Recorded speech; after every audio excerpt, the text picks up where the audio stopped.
Okay, today in this class, in this session, we will discuss the relation between F and R. F is the focal length and R is the radius of curvature. And we shall prove that the relation between these two, and what is the relation between them. We have to prove that F equal to R upon 2.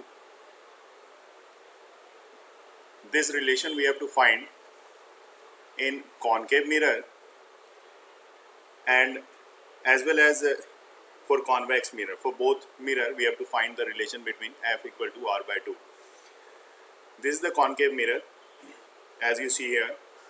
This is the pole P, and if you consider that a ray coming from just parallel to the principal axis, as this line you can see here, this line is the principal axis, and a ray which comes parallel to the principal axis like this, incident on concave mirror, and after reflection it moves from the focus of this mirror. You can write here this point from where the principal axis intersect through this ray is F, and must remember you have to draw the direction of the ray, like you can say here, ray incident from point A, and at certain point when ray incident on B of the mirror, after reflection this ray moves from the point F of this principal axis. When you draw a perpendicular at the point B, obviously this perpendicular will pass through the center of curvature of this concave mirror, and you can write here this point is C. As you can see here, this is the angle of incidence. Angle of incidence is I, and angle of reflection, this is the R. Angle of reflection at particular point B, when you draw a line just tangent to this point B like this, then you draw the perpendicular from this side, and other side will be also perpendicular like this. तो इस तरह से अगर ये आप draw करते हो तो नेचुरल सी बात है कि यहाँ पे आपके पास जो बन रहा है वो आपके पास 90 डिग्री, इस जगह पे 90 डिग्री, और फिर दूसरी जगह पे ये 90 डिग्री, ये आपका यहाँ पे बन रहा है. तो 90 डिग्री इस तरफ और 90 डिग्री इस तरफ, तो ये टोटल कितने आ गया 90 डिग्री. मतलब इसका मतलब ये पार्ट जो है, इसको आप जो देख रहे हो रेड कलर का जो है, ये इसमें क्या है, ये परपेंडिकुलर है इस पॉइंट पे. तो इस पॉइंट को मैं यहाँ पे रिप्लेस करता हूँ और यहाँ पे अभी ये क्लियर है कि ये परपेंडिकुलर है, मैंने दिखा दिया है. तो this line AB line is parallel to the line of CP. These two lines are parallel, and a line BC intersect each other, these two lines. Then obviously the point, this angle, this one angle also makes an angle I from the just like ABC and angle BCP, interior alternate interior angle, and that's why this I is equal to this one I. So both angle are equal. For like angle ABC, I am writing here angle ABC. This one is angle I. Similarly, angle CB and F, angle CB and F, this is angle R. This is angle R, and the angle BCF, angle BCF, this is angle I, and this is alternate angle. So I am writing here why this becomes I. So this is alternate angles. In fact, you can say that interior alternate angle. Alternate angle. Okay. Now if you consider that this point, angle in triangle CBF, you can see here C, B and F. In triangle, this triangle CBF, as you say that this angle I is must equal to the angle R from law of reflection. Okay, so angle I am writing here, angle I equal to angle R from law of reflection, you know well, from law of reflection. Then obviously this R must be equal to this angle I. So in triangle CBF, in triangle CBF, in this triangle, you can see here, this is the triangle, in this triangle CBF, CF, this that's in the isosceles triangle, CBF is isosceles triangle.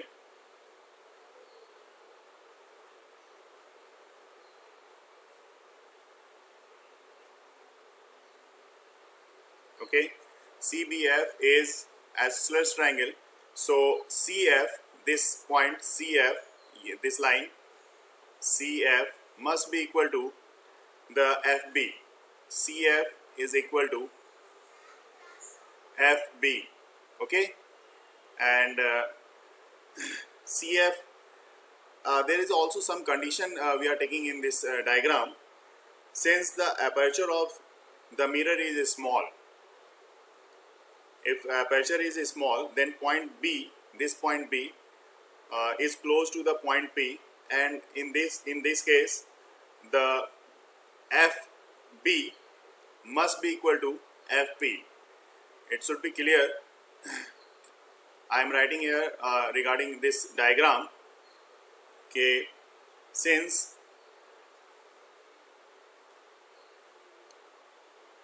the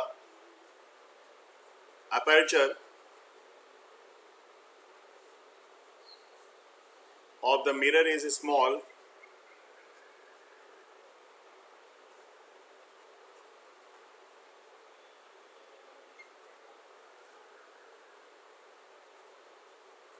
mirror is small, point B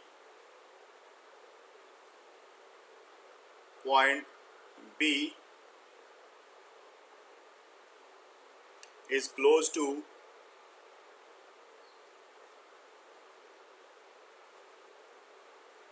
point P. Okay, and hence in that particular case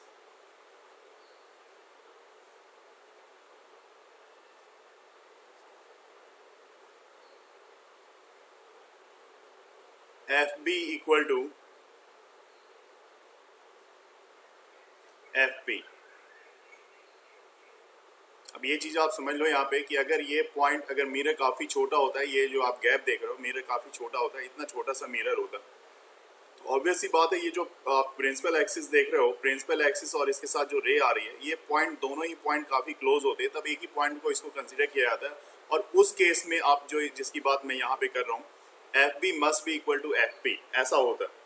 और जब ऐसा होगा तो आपको यहाँ पे क्या देखना होगा कि इसका मतलब है कि this means that F is the midpoint of CP का जो मिड पॉइंट होगा F, वो कैसे, वो देख लो आप कि आप यहाँ से यहाँ तक के ऐड कर लोगे आप। दैट मीन्स आप यहाँ पे देखो, यहाँ पे मैं डायरेक्टली इस चीज़ को मैं कंसिडर कर देता हूँ कि F जो है वो must be the midpoint. तो this means F is the midpoint of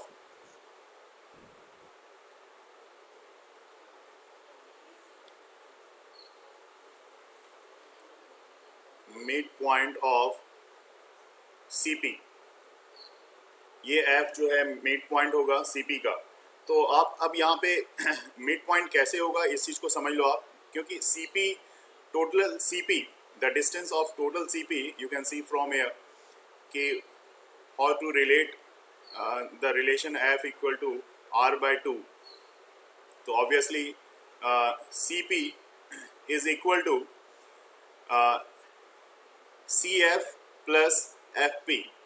CF plus FP. You know what is the distance of FP? You can write here pole to focal length distance is F. This is the focal length, or CF, and this CF is equal to FB. ये FB के equal है. तो आप यहाँ पे CF को आप यहाँ पे देख सकते हो, FP और FP जो है आपका वो FB के इक्वल है. तो FB की B किसके इक्वल होगा? वो इसके इक्वल होगा. तो दैट मीन्स ये सब इक्वल है कि CF equal to FB and FB is equal to FP. ये all three lines are equal. Three lines are equal. Therefore you can write CF as well as FP. ये यहाँ पे FP है, तो CF को भी अगर आप FP लिख लोगे तो दैट मीन्स ये 2 times of FP हो जाएगा. और 2 times of FP, you can write 2 times of FP, that means 2 times of focal length which is equal to 2F, and CP is equal to how much? So CP, you know well, CP from this distance from the pole is R. So you can write here R equal to 2F, 2 into F, then F equal to, yes, F equal to R upon 2. So this is the relation between F and R for a concave mirror. Similarly you can draw it and prove it for convex mirror. तो अब इसके लिए देखते हैं. Next, so this is a convex mirror. This is the principal axis, this is the pole, and a ray incident on the mirror. After reflection it goes in this direction, it will go in this direction.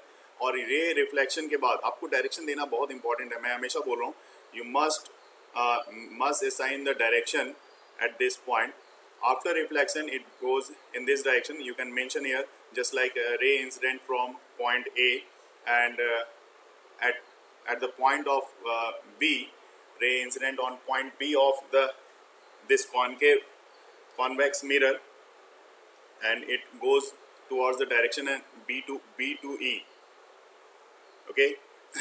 When you draw perpendicular at this particular point B of this mirror, अगर आप इस B point पे आप perpendicular draw करते हो तो आपको क्या मिलेगा देखने के लिए, ये आप देखो. यहाँ पे देखिए, मैं परपेंडिकुलर ड्रॉ करता हूँ इस पॉइंट B पे.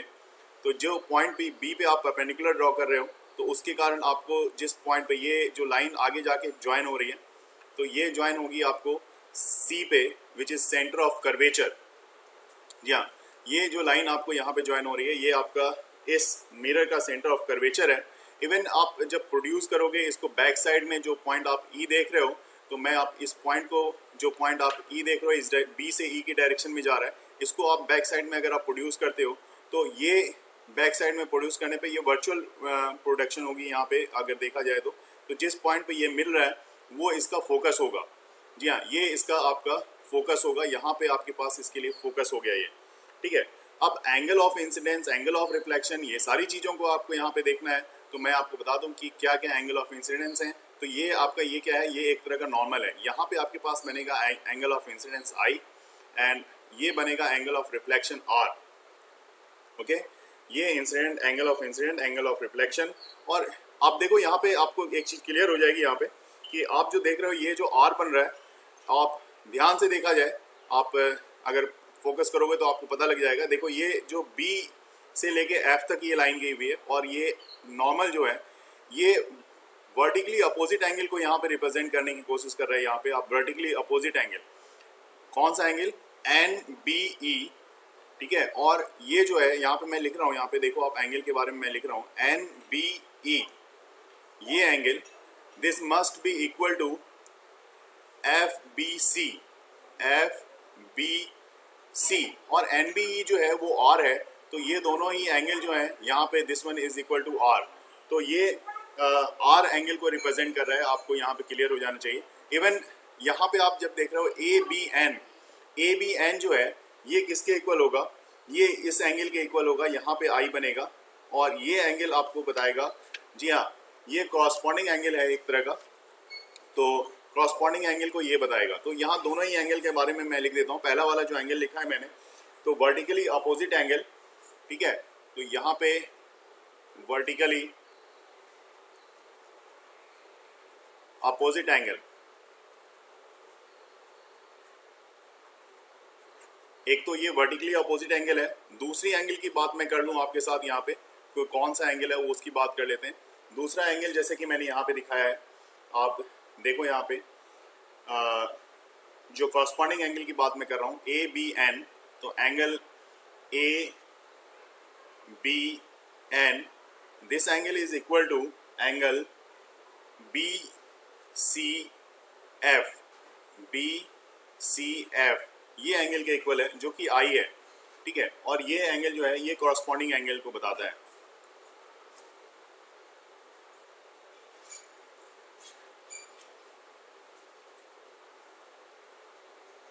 ये कॉरस्पॉन्डिंग एंगल्स को बता रहा है, ठीक है। तो अब आपको यहाँ से एक चीज़ आपको देखने को मिलेगी यहाँ पे कि एंगल सी बी एफ, देखो अब यहाँ पे दो एंगल यहाँ पे फिर से इक्वल होंगे क्योंकि ये आर है तो ये आई है, ठीक है। तो अब आपको ये भी तो पता है कि आई इक्वल टू आर होता है, ये एंगल इसके एंगल के इक्वल है, तो angle I equal to R, ये तो आपको क्लियर है क्योंकि ये लॉ ऑफ रिफ्लेक्शन है, ये तो बेसिक लॉ है, रे ऑप्टिक्स का बिल्कुल बेसिक लॉ है, इसको तो पता ही है आपको, लॉ ऑफ रिफ्लेक्शन, ठीक है। अब आप यहाँ पे देखो कि इसमें क्या है, इसमें कौन सी एंगल इक्वल है, ये चीज़ आपको देखनी पड़ेगी कि इस दोनों एंगल जो आपने यहाँ पे मेंशन किया है इसमें कौन सा इक्वल है।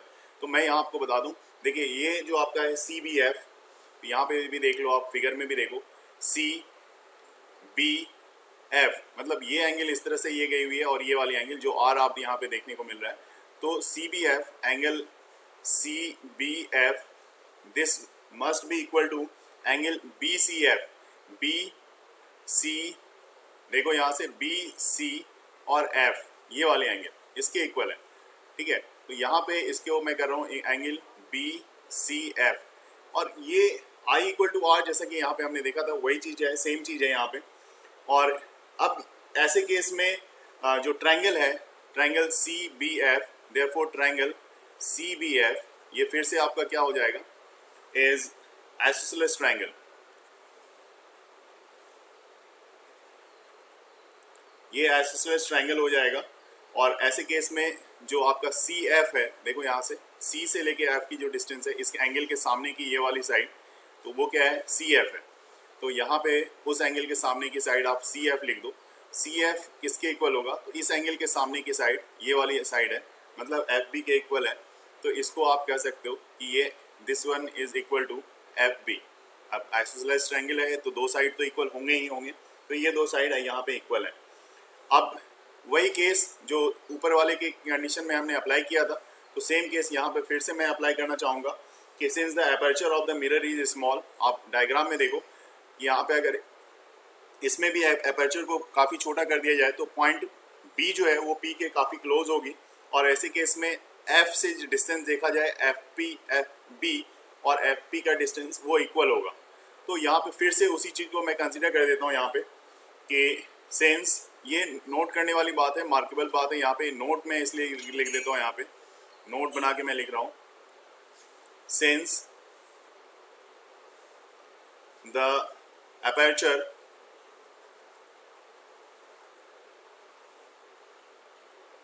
of the mirror is small,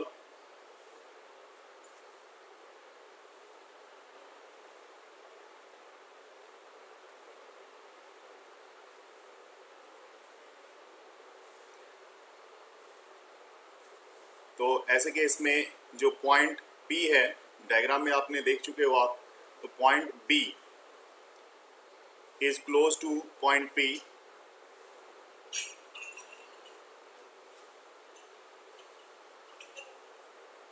point P, and hence FB equal to FP, ये दोनों इक्वल होंगे। और फिर जब इक्वल होंगे तो यहाँ पे मैं कंसीडर कर देता हूँ कि भाई ऐसे केस में आपको जो लेने आगे मूव करना है वो क्या है, वो CF equal to FP, PF ही लिख देता हूँ, एक ही बात है। CF इक्वल टू, आप डायग्राम में देखो, CF इक्वल टू FB, ये दोनों इक्वल हो जाएंगे। और जब ये इक्वल हो गया तो फिर से वही बात कहनी पड़ेगी आपको, this means that F is the midpoint of, जी हाँ, F is the midpoint of CP।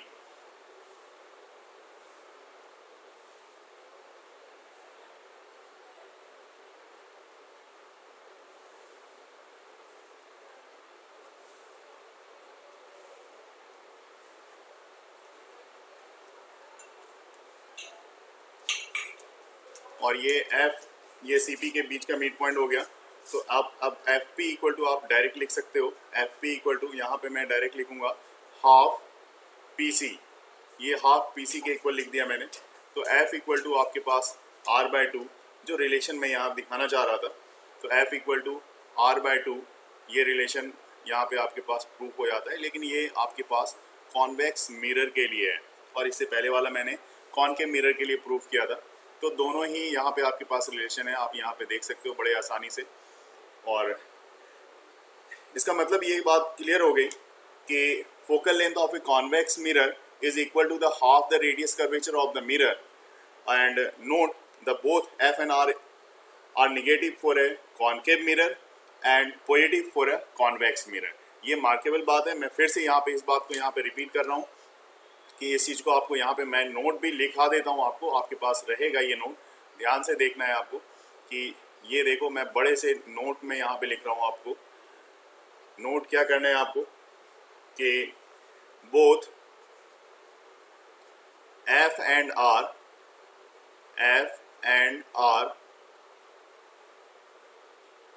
are negative for concave mirror, for a concave mirror,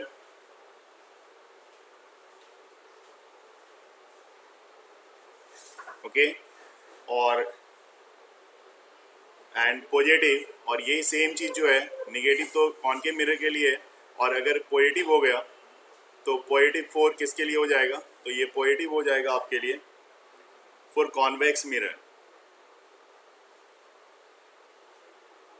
तो ये चीज़ हमेशा वहाँ पे आपको ध्यान रखना है, कॉनकेव मिरर निगेटिव किसके लिए है और पॉजिटिव किसके लिए है, ठीक है। बाकी वीडियो में मेरे पास जो अभी मैं मिरर फार्मूला वगैरह वो सारी चीज़ों को मैं आपके साथ शेयर करता रहूँगा, जिससे कि आपका सारा चीज़ यहाँ पे 1 by 1 कंप्लीट होता चला जाए। चलिए अभी क्लास में यहाँ पे ओवर कर रहा हूँ।